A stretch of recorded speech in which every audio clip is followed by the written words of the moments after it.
సంక్రాంతి రద్దీ కారణంగా స్పెషల్ బస్సులను ఏర్పాటు చేశామన్నారు RTC regional manager Sridevi. Free bus ఎఫెక్ట్తో బస్సులో మహిళల రద్దీ పెరిగిందని, మహిళలు ఒరిజినల్ ఆధార్ కార్డు చూపించి కండక్టర్కు సహకరించాలని సూచించారు. సంక్రాంతి పండుగ సందర్భంగా ఆర్టీసీకి రికార్డు స్థాయిలో ఆదాయం వచ్చిందంటున్న రీజనల్ మేనేజర్ శ్రీదేవితో మా ప్రతినిధి Kiran face to face. Sankranti పండుగ నేపథ్యంలో రైల్వే స్టేషన్లో బస్ స్టేషన్లో మొత్తం కూడా కిక్కరిసిపోయినటువంటి సిచ్యువేషన్ కనబడతా ఉంది. ముఖ్యంగా ఉచిత బస్సు ప్రయాణ ఎఫెక్ట్తో ఇటు ప్రైవేటు వెహికల్స్ని ఆశ్రయించకుండా ఎక్కువగా ఇటు ఆర్టీసీ బస్సులోనే ప్రయాణం చేస్తున్నంత కూడా ఆర్టీసీ బస్సులో కూడా మరీ రద్దీ అయితే పెరిగిన నేపథ్యంలో ఆర్టీసీ అధికారులు కూడా తగు చర్యలు అయితే చేపట్టారు. అదనపు బస్సుల ద్వారా కూడా మహిళలకు కావచ్చు ఇటు ప్రయాణికులకు ఎటువంటి ఇబ్బందులు లేకుండా చూస్తూ ఉన్నారు. ప్రస్తుతంతో పాటు ఉమ్మడి నల్గొండ జిల్లా ఆర్టీసీ రీజనల్ మేనేజర్ శ్రీదేవి గారు ఉన్నారు. మేడం చెప్పండి, ప్రయాణికుల రద్దీ నేపథ్యంలో ఎటువంటి చర్యలు తీసుకుంటారు? ఈసారి సంక్రాంతి దృష్ట్యా ఈ 4 days 11th, 12th, 13th, 14th ఒక 406 బస్సెస్ అంటే ట్రిప్స్ ప్లాన్ చేసామండి అడిషనల్గా హైదరాబాద్ నుంచి.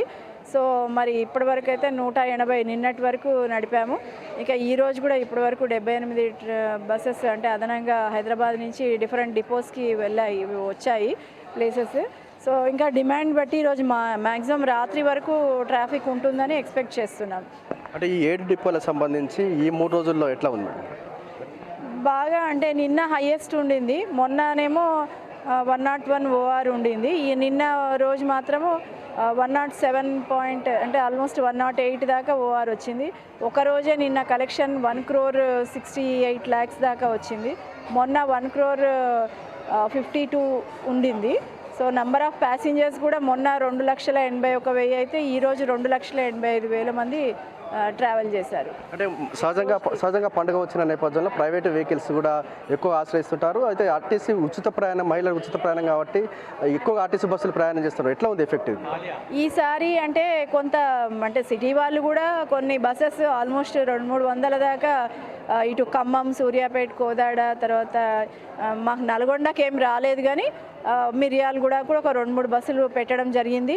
అంటే ఓవరాల్గా అక్కడ హైదరాబాద్లో ఏంటంటే ఎల్బీ నగర్లో ఈ డిఫరెంట్ డెస్టినేషన్స్కి కొన్ని పాయింట్స్ ఇచ్చేసి బాగా స్టాగరింగ్ చేసి, అంటే ఇక్కడ నల్గొండ, తర్వాత మిర్యాలగూడ అని అట్లా సూర్యాపేట, కోదాడ అని డిఫరెంట్ ప్లాట్ఫామ్స్ లాగా ఇవ్వడం జరిగింది. దానివల్ల వచ్చిన ట్రాఫిక్ వచ్చినట్టుగా బస్సెస్ కూడా అలా ఎవ్రీ 5 minutesకి ఒక బస్సు రావడం అలా పెట్టడం ద్వారా ఎక్కడైతే గ్యాప్ వస్తే సిటీ బస్సెస్ పెట్టడం, దాంతో ఏంటంటే ప్రయాణికులు కూడా మంచిగా కూల్గా సాఫీగానే వెళ్ళగలిగారు. అంటే తొక్కిసలాట అట్లాంటిది ఏమి లేకుండా కూడా బాగా వెళ్ళగలిగినారు. ఆల్మోస్ట్ మహాలక్ష్మి వల్ల ఆర్టీసీలోనే ఎక్కువగా ప్రయాణం చేశారని అనుకోవాలి. మహిళలు ఉచిత ప్రయాణం సంబంధించి బస్సులో కొంత గందరగోళ వాతావరణం అయితే నెలకొందని చెప్పొచ్చు. ఎందుకంటే ఐడెంటిటీ వారికి సంబంధించిన ఆధార్ కార్డు జిరాక్స్ యాక్సెప్ట్ చేస్తలేరు. అంటే మీరు ఎటువంటి నిబంధనలు, మీకు ఎటువంటి సూచనలు ఇస్తున్నారు వాళ్ళకి? అంటే ఆధార్ అనేది యాక్చువల్గా ఒరిజినల్ ఆధార్ ఉండాలని చెప్పేసి మా ఎండీ గారు కూడా పేపర్ ప్రకటన ద్వారా చెప్పడం జరిగింది. మేము కూడా అన్ని చోట్ల అదే ఇస్తున్నాం.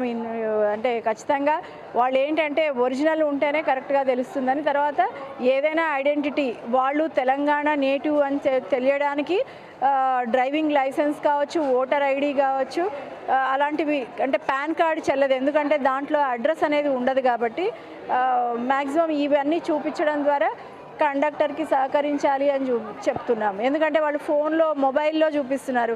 ఆ మొబైల్ ఆ టైంకి స్విచ్ ఆఫ్ అవ్వచ్చు, లేకపోతే ఇంకేదో ఉండొచ్చు. ఇవన్నీ ప్రాబ్లమ్స్. కండక్టర్ ఇంతమందికి టికెట్స్ ఇవ్వాలి కాబట్టి మరి మాకు కూడా ప్రాబ్లం అవుతుంది. కాబట్టి వాళ్ళందరికీ సహకరించాలని చెప్పేసి మేము వాళ్ళందరికీ విజ్ఞప్తి చేయడం జరిగింది. చూసుకోవచ్చు, సంక్రాంతి పండుగ నేపథ్యంలో ఆర్టీసీ బస్టాండ్లో ఆర్టీసీ బస్సుల్లో విపరీతమైనటువంటి రద్దీ పెరిగింది. ఈ రద్దీ నేపథ్యంలో ఆర్టీసీ అధికారులు కూడా ఇటు ప్రయాణికులను సులభంగా సురక్షితంగా గమ్యాన్ని చేర్చేందుకు కూడా ఇటు అన్ని జాగ్రత్తలు తీసుకుంటున్నామని కూడా ఆర్టీసీ అధికారులు చెప్తా ఉన్నారు. ఇది ఇక్కడ పరిస్థితి. కెమెరామెన్ రాజుతో కిరణ్, 9 News.